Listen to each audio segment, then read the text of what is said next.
That is awesome, you know. So I would like to recognize, you know, a few folks, in particular the folks that are up here behind me that will be part of the ceremonies today. First of all, our mayor here in Sturgeon Bay, Mayor Thad Birmingham.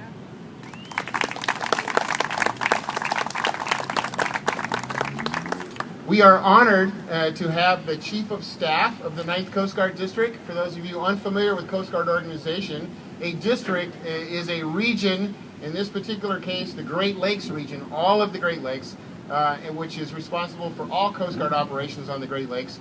And we have the Chief of Staff of the 9th Coast Guard District, Captain John Little.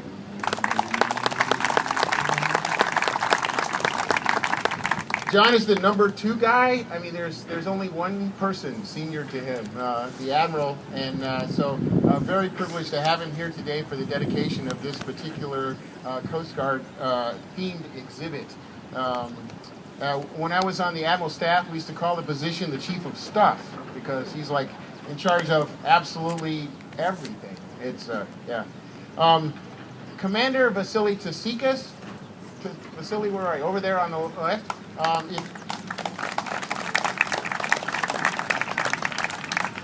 If you haven't noticed, the big red boat has come to Sturgeon Bay. The Coast Guard cutter Mackinac is tied up over on the east side in Graham Park, and Commander Tsikas is the commanding officer of the Coast Guard cutter Mackinac, the largest vessel in the 9th Coast Guard District, and the largest icebreaker permanently stationed on the Great Lakes. So great to have him here, and he's also a former commanding officer of the Mobile Bay, so he is a resident at least one time in his life of Sturgeon Bay. He was also the XO, right? Yeah? Okay.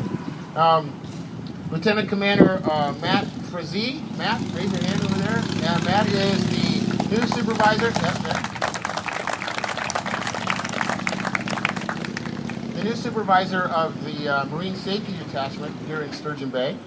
Lieutenant Commander Kerry Godwin. Kerry, over there. CO of Coast Guard cutter Mobile Bay. And Senior Chief Petty Officer John Sen. John, right there, raising his hand back to the back. Senior Chief Sen is the officer in charge of Coast Guard Station Sturgeon Bay, affectionately known locally as the Canal Station, and always has been since its earliest days.